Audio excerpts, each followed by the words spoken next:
Hello students, welcome to the dreamer education point.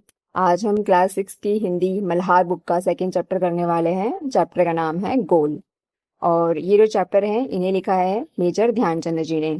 Major Dhyanchand जी को hockey का जादूगर कहा जाता था। देखिए यहाँ पे, ये हॉकी का जादूगर मेजर ध्यानचंद। तो इन्हें मेजर ध्यानचंद को हॉकी का जादूगर क्यों कहा गया, क्यों इनको ये नाम मिला, इसे हम इस चैप्टर में पढ़ेंगे। और आपको पता होना चाहिए कि दिल्ली के अंदर मेजर ध्यानचंद जी के नाम पे बहुत बड़ा हॉकी का स्टेडियम भी है। चैप्टर को स्टार्ट करने से पहले हम एक बार लेखक से परिचय ले लेते हैं। चलिए रीड करते हैं। यदि कोई खिलाड़ी अपनी आत्मकथा का नाम गोल रखे तो इस नाम को पढ़कर इतना तो तुरंत समझ में आ जाता है कि उसे खेल से कितना प्यार होगा। यानी कि ज्यादातर जो खिलाड़ी, जो कोई भी इंसान होता है, वो अपना जो स्टोरी का नाम रखता है, अपनी स्टोरी का नाम रखता है, वो इंटरेस्टिंग सा रखता है। पर इन्होंने अपनी स्टोरी का नाम गोल रख दिया है। ठीक है, तो हम समझ सकते हैं कि वो उनको कितने स्पोर्ट्स लविंग पर्सन होंगे वो। जी हाँ, वे अमर खिलाड़ी हैं, हॉकी के जादूगर कहे जाने वाले मेजर ध्यानचंद। तो जिन खिलाड़ी की हम बात कर रहे हैं, जिस अमर खिलाड़ी की हम बात कर रहे हैं, वो मेजर ध्यानचंद जी हैं, जिन्हें हॉकी का जादूगर भी कहा जाता है। इतने महान कि भारत उनके जन्मदिन को राष्ट्रीय खेल दिवस के रूप में मनाता है।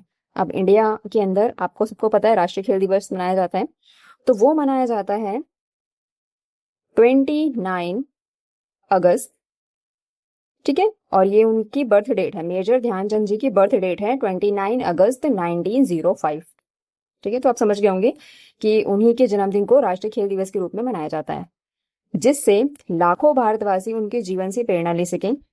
इतने महान खिलाड़ी कि भारत का सर्वोच्च खेल पुरस्कार खेल रत्न उनके नाम पर ही दिया जाता है। जो हमारे देश के अंदर जो प्लेयर बहुत अच्छा, बहुत आउटस्टैंडिंग परफॉर्म करते हैं, तो उनको खेल रत्न मिलता है। ये देखिए, ये खेल रत्न है। आप देख सकते हैं यहाँ पे लिखा हुआ है मेजर ध्यानचंद खेल रत्न। ठीक है, हिंदी इंग्लिश दोनों में लिखा हुआ है। तो ये है वो पुरस्कार जो एक बेस्ट अच्छे प्लेयर को दिया जाता है। और ये जो हमारे हॉकी के जादूगर मेजर ध्यानचंद जी हैं, इन्हीं के सम्मान में दिया जाता है। चलिए फिर अब चैप्टर की स्टार्टिंग करते हैं। चलिए चैप्टर रीड करेंगे लाइन बाय लाइन, और फिर मैं उसे आपको एक्सप्लेन करूंगी। इस पाठ का नाम पढ़कर आपके मन में कुछ गोल वस्तुओं के नाम या चित्र उभरे होंगे। गोल गेंद, गोल रोटी, गोल चंद्रमा आदि। लेकिन यह पाठ एक विशेष प्रकार के गोल और उसे करने वाले के बारे में है। यह पाठ एक प्रसिद्ध खिलाड़ी के संस्मरण का एक अंश है। देखिए, संस्मरण का मतलब होता है अपने बारे में लिखना। ठीक है, और ये देखिए, अब ऑब्वियस बात है, किसी इंसान की स्टोरी तो बहुत लंबी होगी, उसकी कहानी तो बहुत लंबी होगी लाइफ की, लेकिन उसका बस थोड़ा सा पार्ट आपके इस चैप्टर में लिया गया है। आइए इसे पढ़ते हैं और जानते हैं कि वे कौन थे प्रसिद्ध खिलाड़ी। कौन थे वो प्रसिद्ध खिलाड़ी? तो हम उन प्रसिद्ध खिलाड़ी के नाम तो जाने गए हैं, मेजर ध्यानचंद जी की बात की जा रही है, उनके बारे में पढ़ते हैं। खेल के मैदान में धक्का मुक्की और नोकझोंक की घटनाएं होती रहती हैं। तो मेजर ध्यानचंद जी कह रहे हैं कि जब कोई खेल का मैदान है तो उसमें धक्का मुक्की भी होगी। ठीक है, हल्की फुल्की नोकझोंक भी होगी। आपने मैच में भी देखा होगा, किसी टीम का मैच होता है तो प्लेयर में आपस में थोड़ी सी बहस हो जाती है। ठीक है, खेल में तो यह सब चलता ही है। जिन दिनों हम खेला करते थे उन दिनों भी यह सब चलता था। तो जिस टाइम पे मेजर ध्यानचंद जी खेलते थे उस टाइम पे भी ये चीजें होती थी। सन 1933 की बात है। ठीक है, आप ये जो इंपॉर्टेंट टॉपिक्स रहेंगे उन्हें हम अंडरलाइन कर लेंगे। सन 1933 की बात है। उन दिनों में मैं उन दिनों में मैं पंजाब रेजिमेंट की ओर से खेला करता था। तो ये जो थे पंजाब रेजिमेंट की तरफ से हॉकी खेलते थे। एक दिन पंजाब रेजिमेंट और स्पेंसर एंड माइनर्स टीम, ये दो टीम के नाम आप याद रख लीजिएगा। ये मैच हो रहा था, हॉकी का मैच हो रहा है पंजाब रेजिमेंट का और स्पेंसर्स एंड माइनर्स टीम का। और जो हमारे मेजर ध्यानचंद जी हैं वो पंजाब टीम से जो है बिलोंग करते हैं। के बीच मुकाबला हो रहा था। माइनर्स टीम के खिलाड़ी मुझसे गेंद छीनने की कोशिश करते, लेकिन उनकी हर कोशिश बेकार जाती। इतने में एक खिलाड़ी ने गुस्से में आकर हॉकी स्टिक मेरे सिर पर दे मारी। मुझे मैदान से बाहर जाना पड़ा, बाहर ले जाया गया। इसका मतलब क्या हो रहा था कि पंजाब रेजिमेंट और स्पेंसर एंड माइनर्स टीम में मैच हो रहा था। अब जो हमारे ध्यानचंद जी हैं वो पंजाब रेजिमेंट से बिलोंग करते थे। तो सामने वाली टीम का जो प्लेयर है वो इनसे बार बार इनकी गेंद छीनने की कोशिश कर रहा था कि वो गोल कर दे, लेकिन वो अपनी कोशिशों में नाकाम हो गया। तो फिर उस चक्कर में उसने गुस्से में क्या किया, एक हॉकी स्टिक से मेजर ध्यानचंद जी के सर पे उन्होंने मार दिया और इनको फिर मैदान से बाहर लेके जाया गया। थोड़ी देर बाद मैं पट्टी बांधकर फिर मैदान में आ पहुंचा। अब डेडिकेशन देखिए, अगर किसी इंसान के सर में चोट लग जाए तो वो क्या करेगा? ऑब्वियस बात है, वो रेस्ट करेगा। लेकिन मेजर ध्यानचंद जी पट्टी बांधकर मैदान में वापस आ गए। आते ही मैंने उस खिलाड़ी की पीठ पर हाथ रखकर कहा, तुम चिंता मत करो, इसका बदला मैं जरूर लूंगा। अब और कोई पर्सन होता तो क्या करता? लड़ाई करने लग जाता, है ना, लड़ाई हो जाती उनके बीच में, या वो कहते तुमने मुझे क्यों मारा, मैं भी तुम्हें मारूंगा। लेकिन ऐसा ना करते, उन्होंने क्या करा, तुम चिंता मत करो, इसका बदला मैं जरूर लूंगा। मेरे इतना कहते ही वह खिलाड़ी घबरा गया। अब ये सुनकर वो खिलाड़ी घबरा गया कि मैंने तो इनकी सर पे हॉकी स्टिक मारी है, तो कभी ये मुझे भी ना मार दें, तो इसलिए थोड़ा सा घबरा गया। अब हर समय मुझे ही देखता रहता कि मैं कब उसके सिर पर हॉकी स्टिक मारने वाला हूँ। मैंने एक के बाद एक झटपट 6 गोल कर दिए। ठीक है, देखिए 6 गोल किए उन्होंने। इसमें आप कुछ चीजें नोट डाउन कर लीजिए, जैसे इन टीम का नाम नोट डाउन कर लीजिए। ये इंसिडेंट बहुत है कि एक खिलाड़ी ने उनके सर पर हॉकी जो है स्टिक मार दी, तो वो इम्पोर्टेंट इवेंट है ये। उसके बाद उन्होंने 6 गोल किए, ये भी अच्छा है, आप इसको अंडरलाइन कर सकते हैं। खेल खत्म होने के बाद मैंने फिर उस खिलाड़ी की पीठ थपथपाई और कहा, दोस्त, खेल में इतना गुस्सा अच्छा नहीं, मतलब खेल में जितना गुस्सा करते हैं ना, ये जो तुमने हॉकी स्टिक मेरे सर पे मार दी, इतना अच्छा नहीं है। मैंने तो अपना बदला ले ही लिया है।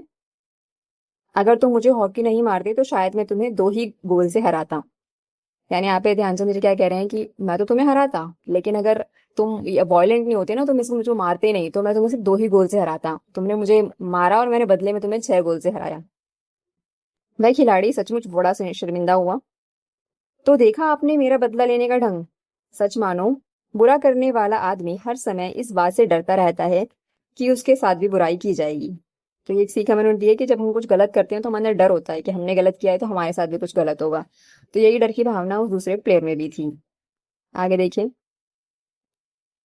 आज मैं जहां भी जाता हूँ, बच्चे व बूढ़े मुझे घेर लेते हैं और मुझसे मेरी सफलता का राज जानना चाहते हैं। मेरे पास सफलता का कोई गुरु मंत्र तो है नहीं। हर किसी से यही कहता कि लगन, साधना और खेल भावना ही सफलता के सबसे बड़े मंत्र हैं। वेरी इंपॉर्टेंट लाइन है ये, बहुत इंपॉर्टेंट है ये लाइन, क्योंकि इसमें सवाल भी पूछा गया चैप्टर के अंदर कि उनकी जो सफलता का मंत्र क्या है। तो ये उनकी सफलता का मंत्र है, लगन, साधना और खेल भावना ही सफलता के सबसे बड़े मंत्र हैं।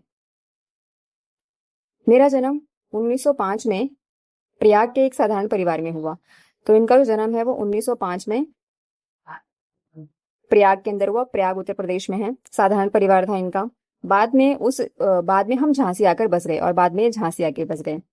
16 साल की उम्र में मैं फर्स्ट ब्राह्मण रेजिमेंट में एक साधारण सिपाही के रूप में भर्ती हो गया। तो इनकी भर्ती हुई सिपाही के रूप में जब ये सिर्फ 16 साल की उम्र में थे। मेरी रेजिमेंट का हॉकी खेल में काफी नाम था, पर खेल में मेरी कोई दिलचस्पी नहीं थी। मतलब इनकी टीम का तो बहुत नाम था, लेकिन इन्हें कोई इंटरेस्ट नहीं था। उस समय हमारे रेजिमेंट के सूबेदार मेजर तिवारी थे। इनके रेजिमेंट के जो सूबेदार हैं मेजर तिवारी थे। वे बार बार मुझे हॉकी खेलने के लिए कहते। हमारी छावनी में हॉकी खेलने का कोई निश्चित समय नहीं था। छावनी का मतलब होता है जहाँ पे सिपाही रहते हैं, उनके रहने की जगह को छावनी कहते हैं। सैनिक जब चाहे मैदान में पहुंच जाते और अभ्यास शुरू कर देते। उस समय तक मैं एक नौसिखिया खिलाड़ी था। समझिए, मतलब 16 साल की एज तक उनको हॉकी खेलना आता ही नहीं था, उन्हें पसंद ही नहीं था ये गेम, उन्होंने खेला ही नहीं था। तो जो भी उन्होंने किया वो इसके बाद में उन्होंने किया। जैसे जैसे मेरे खेल में निखार आता गया, वैसे वैसे मुझे तरक्की भी मिलती गई। सन 1936, ठीक है, 1936 में बर्लिन ओलंपिक में मुझे कप्तान बनाया गया। बहुत इंपॉर्टेंट लाइन है ये कि 1936 में बर्लिन के अंदर ओलंपिक्स हो रहे थे, और उस टाइम पे इंडियन जो हॉकी टीम थी, या उस टाइम पे जो हॉकी टीम थी हमारी, उसमें ये कैप्टन थे। उस समय मैं सेना में लॉन्स नायक था। तो ये पोस्ट होती है, लॉन्स नायक थे ये। बर्लिन ओलंपिक में लोग मेरे हॉकी खेलने के ढंग से इतने प्रभावित हुए कि उन्होंने मुझे हॉकी का जादूगर कहना शुरू कर दिया। तो हमें समझ में आ गया कि मेजर ध्यानचंद जी को ये जो टाइटल उनको मिला है हॉकी का जादूगर, ये बर्लिन ओलंपिक के बाद मिला है। बर्लिन ओलंपिक में इनकी परफॉर्मेंस देखने के बाद लोगों ने इन्हें हॉकी का जादूगर कहना शुरू कर दिया। इसका यह मतलब नहीं कि सारे गोल गोल मैं ही करता था। मेरी तो हमेशा यह कोशिश रहती थी कि मैं गेंद को गोल के पास ले जाकर अपने किसी साथी खिलाड़ी को दे दूं, ताकि उसे गोल करने का श्रेय मिल जाए। इसका मतलब आपको पता है, हॉकी की जो टीम होती है ना, उसमें गोल करने के लिए वो बहुत सारे प्लेयर होते हैं, और जो पर्सन गोल करता है उसे बड़ा इंपॉर्टेंस दी जाती है।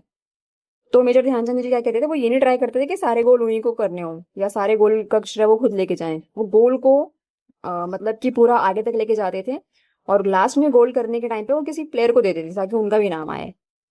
अपनी इसी खेल भावना के कारण मैंने दुनिया के खेल प्रेमियों का दिल जीत लिया। आपसे सवाल भी पूछेंगे कि उन्होंने दिल क्यों जीत लिया लोगों का, मतलब प्लेयर तो बहुत सारे होते हैं लेकिन उनको क्यों याद किया जाता है। तो उनकी यही भावना थी कि वो खुद आगे ना आकर अपने और साथियों को भी आगे लेके आने की कोशिश किया करते थे।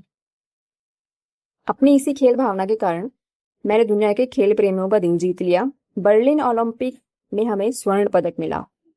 नोट कर लेंगे आप, उनको गोल्ड मेडल मिला था बर्लिन ओलंपिक्स में। खेलते समय मैं हमेशा इस बात का ध्यान रखता था कि हार या जीत मेरी नहीं बल्कि पूरे देश की है। हर पर्सन जो कि किसी गेम में होता है ना, किसी देश के लिए खेल रहा होता है, तो हार और जीत उसकी होती ही नहीं है। अगर इंडियन टीम जीत जाएगी ना तो आप क्या कहोगे, इंडिया जीत गया, है ना। अगर क्रिकेट मैच हुआ और उसमें भारत जीत गया तो आप ये तो ना कहेंगे कि इंडिया की टीम जीत गई, भारत जीत गया, भारत मैच जीत गया। ये लाइन बोली जाएगी, इंडिया जीत गया, यानी किसी टीम कोई नहीं जीतती है, एक देश पूरा जीतता है। तो उसी तरीके से हार और जीत भी किसी इंसान की नहीं होती, पूरे देश की होती है अगर हम किसी गेम को खेल रहे हैं तो होपफुली आपको ये चैप्टर समझ में आया होगा। काफी इजी छोटा सा चैप्टर है। नेक्स्ट टाइम हम एक और नए चैप्टर के साथ वापस आएंगे। तब तक अपना ध्यान रखिए, पढ़ते रहिए। Thank you so much for watching.